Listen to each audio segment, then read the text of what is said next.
guys, and welcome to the Confident Sober Women Facebook group. My name is Shelby John, and I wanted to jump on and say hi because it's Christmas time, right? It's a busy, busy time. Everybody's dealing with all of the things. Hold on one second. And I just wanted to say hi and check in on everybody and see how you guys are doing, because that's important to do when we are sober people, right? And so I'm asking, how are you guys doing? How are you holding up? How are you doing emotionally? How are you doing physically? How are you taking care of yourself, your sobriety, your family, all the things? So if you're joining me, if you're coming on, I just want to check in and say hi, see how you're doing this holiday season, this week, this crazy Tuesday. Leave a comment below and let me know so that I can know that you're here and how you're doing. I know for me, I feel tired. I feel a little bit tired today. It's not that unusual for me because we typically are a little bit tired around here, but I can feel like the sort of anticipatory excitement and energy of the holiday season is beginning to take its toll, right? A little bit at a time. It's kind of like when the kids are getting ready to go back to school, or someone's starting kindergarten, or there's a wedding, or any other big event, right? This big anticipatory anxiety that we all have as we approach that event begins to take a toll. And that's not really a negative thing. I mean, I think it can be if you're not really taking care of yourself and you're not aware of it. It can turn into a negative thing, but it can also just be. It can just be what is. It can be the current state of your body, of your mind. And I'm not here to say that that's wrong or right, or you need to do this, or you need to take an Epsom salt bath, or you need to use your essential oils, although I do love both of those things very, very, very much for good self-care. But sometimes it's nice to acknowledge that what we're feeling and what is happening in our bodies and what's going on in our lives just is. I was talking to a dear friend of mine this morning, and we were walking outside in the 23-degree weather, and we were sharing different things about life. And we were just talking about how so many things of our lives are literally out of our control. Right? She was sharing some things about her family situation and kind of giving me the rundown, and all I could think about repeating in my mind was, wouldn't it be nice if we could just kind of control all things and all people? And very often the dysfunction and the feelings and the anxiety that happens, especially in these times, are because we think we can do that. We think we can control other people, things, and places, and all the stuff. And when we hold on to that feeling that we can control those things, it begins to chip away at our own peace and serenity on the inside. It begins to replace the joy that maybe we once had or that we're seeking with feelings of anxiety, with feelings of stress, and maybe even depression and sadness and grief. So it really comes down to, what can you control and what can't you? And this realization of the reality of the human experience, that most things we really cannot control. Most things we cannot influence even. Most things we cannot change. And this reality kind of punches you in the face a little bit, right? It's like a gut punch, and you're doubled over and thinking, oh, it's almost like we didn't see it coming. And it's surprising to me to think that we didn't see it coming, because we've been told this many times, particularly if you've been in recovery for a while, if you've hung out in recovery spaces like 12-step programs or in therapy or other recovery areas. You've been told this, right? You've been told this, that you cannot control people, places, and things, and that really what we can control, the very little tiny bits of this part of our life, are our thoughts, our feelings, our actions, and our responses. That's it. The rest of the world happens all around us. People get sick, kids change plans, people make decisions, we have accidents, we have loss of jobs, we have financial issues and sickness and even death. None of which we can really control or have too much influence over most of the time. And so struggle and challenge are part of the human experience. They literally are invitations to us individually to show up in life and make a decision to do something different. Right? They're like little invitations that come to you in the mail. Hey, come to my party, come to my thing, show up at my play, and enjoy the experience, and to change something in our life that's not going well, to change something in our life that isn't serving us anymore, to change the relationships that are sucking the life out of us little by little and are not contributing anything to us, only taking. The struggle and challenges that we have in our lives are invitations for us to make steps forward in making those changes. So what are the invitations you're getting? What's showing up in your mailbox right now? Maybe it's around sleep. Like for me, I mentioned to you in the beginning, I feel like I'm a little tired. You know, it's not that unusual for me because a lot of times we feel that way. But what it's telling me is where I can make some difference in that situation for me, which there are little tweaks that I can probably do, I really need to do that. What are the struggles and challenges of your life showing you? What are the invitations you're getting from that lived human experience on a daily basis? What about your relationships? What are your relationships telling you? We can read our relationships like a book. They're literally a story that tell us a lot about ourselves. They tell us what we are willing to accept, what we allow in our lives, how we allow people to treat us. They tell us a lot about our boundaries. Do we have any? Where are they? Are they clear, concise, communicated well and often, or are they non-existent?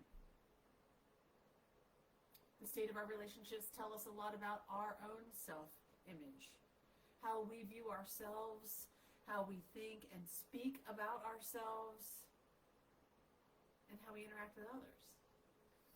So we can read those relationships like a book. What are yours saying to you right now about the changes that need to happen? What are your relationships inviting you to do right now that you can make changes in? What about your physical health? This is a huge area of information. Our physical health informs us all the time on a daily basis about things that are going well and not so well in our lives. Most of the time, we don't want to admit that. I have like a little runny nose. Most of the time, we don't want to check that out. We want to dismiss it. We want to brush it under the carpet. We want to eat it away. We want to doctor it away or medication it away.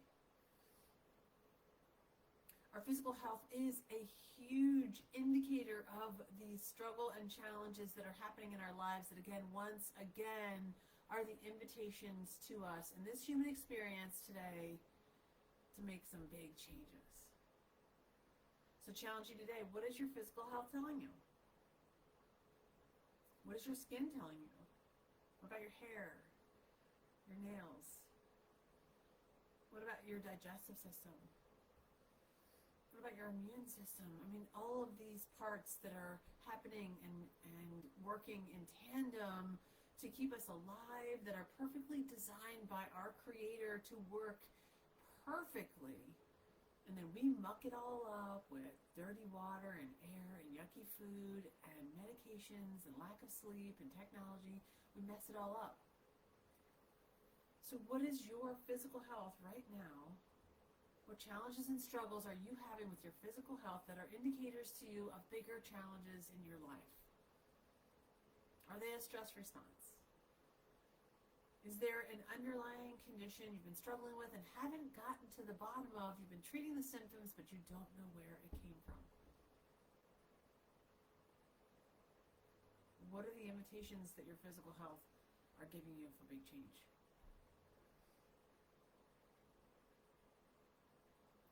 So these areas of our life make up what I continue to say is our human experience in sobriety, because as sober women, we are unique. We have special needs, I say sometimes. And I say that in the most loving way because we do have a unique view on our own lives and also on the world around us based on the experiences we've had in the before and in the after, right? There's always a before and after, and that before for us, for me, and I'm guessing for you a lot of times, was active addiction that looked like pain and suffering that was like none other in your whole life. And then the after comes. We work hard through early sobriety to get to that place of hope and serenity and peace that we see so many other women experiencing around us who are also in recovery. So when we look at that before and after, we can see that we are unique. We are not like our fellows. And I believe that's a good thing, honestly, because I believe, for me, I got drunk, lost everything, got sober, changed my life for the better, and I'm living it out in a way that I would have never been able to do before.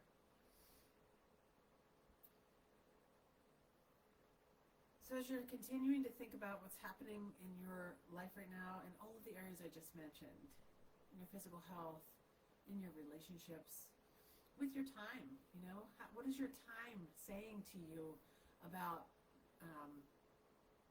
where areas that need to change? What is your time or your calendar showing you about your priorities, about your personal core values? Are you living your own personal core values through your time?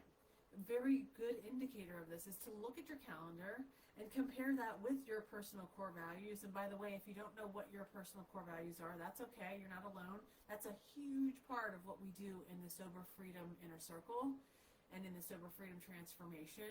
I will walk you through an exercise where we literally go through lists and lists of words that are values that until you decide and you break it down into the top 5 things for your life. And those top 5 things become your personal core values, which means you will look through the lens of those 5 things, make decisions based on those 5 things every single time. Because right now, if you're not living and making decisions in your life according to your personal core values, your brain knows it. Your brain knows that you're not living according to your personal core values. And so you feel out of balance. When we don't live in alignment with our core values, we get out of balance. And you know what that creates? Anxiety. It creates anxiety, sometimes depression. It creates stress. It creates lack of sleep. It creates dysfunction on the inside and inner turmoil that we're not even aware of at the conscious level because it's happening in our brains. The antidote for that, my friends, is to discover those personal core values for yourself individually and then begin to live your life according to all of those, making decisions in alignment with them, making decisions with your time, your talent, and your money according to those personal core values. So again, if you're not living in a way that really meets yourself at the level of those personal core values, your brain knows it, and it's not going to be able to get in alignment. We cannot restore balance if we do not have alignment with our thoughts, feelings, actions, and our core values. So what are the struggles and challenges that you're having right now telling you about where you need to change? What invitations are being brought to your mailbox right now in this season as a sober woman in this holiday season at the end of 2021? What invitations are you being given for big changes in your life right now?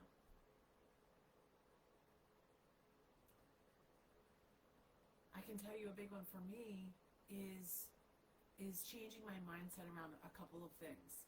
I've done a lot of really great work on that this past year, particularly my mindset around money and my mindset around time and priorities, particularly with my kids and my own personal family.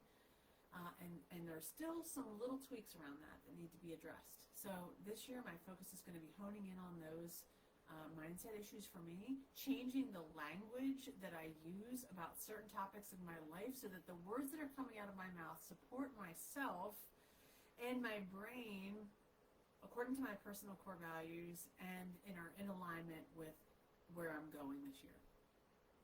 That's one of the big changes that I like to make. There's some relationship challenges that I've had this year. Some have been pretty big. They've rocked me a little bit. Some have been new, things I've never experienced before. And so I view those challenges and struggles in those relationships as the opportunity for me to take them as an invitation to look at some core things about myself. What was my part in that? What could I have done a little different? What do I need to do going forward, either in those relationships or in new ones, to be sure that when I'm in them, I am actively involved in being a giver. I'm actively involved in being in balance with that person, that I'm not a taker, that I'm not asking more than I'm giving from any one person, that I'm always acting in alignment with my core values. And once again, if you don't have your personal core values written down, that's totally fine. Most people don't. That's why I include that in my program, because it's such a big deal. I'm harping on it because it's a big deal. So if you want to discover them, I walk you through an exercise very clear and concisely to get to those top 5 core values that you can use to measure your life, your decisions, your time, money, and efforts going forward.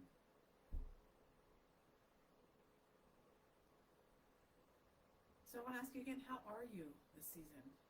How are you right now? How are you in this day, on this Tuesday, January 21st, 2021, as we walk through this last few days towards the holiday season, whatever you celebrate, and the end of this year coming into the next one? What are your challenges and struggles today in your life telling you about where you need to change? Because the human experience is struggle and challenge. This is part of the human experience, and I believe in all of that is an invitation for us to make specific changes that are going to move us forward, change the trajectory of our lives, help us to create that peace and serenity on the inside like we've never had before.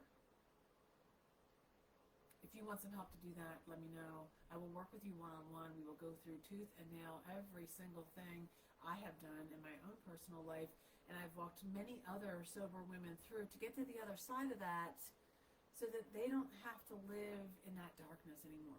Because we didn't get sober to be a glum lot, right? We didn't get sober to hide in the rooms of 12-step. We didn't get sober to feel anxious and depressed and to not do things because of that. We got sober to live life. Now, it looks like a lot of different things for each one of us, but if you're ready to make some huge changes to elevate your life and really make this new season one of less struggle, one where you're taking the invitations that you're being given and you're making some big changes based on them, then the Sober Freedom Transformation is where you need to be.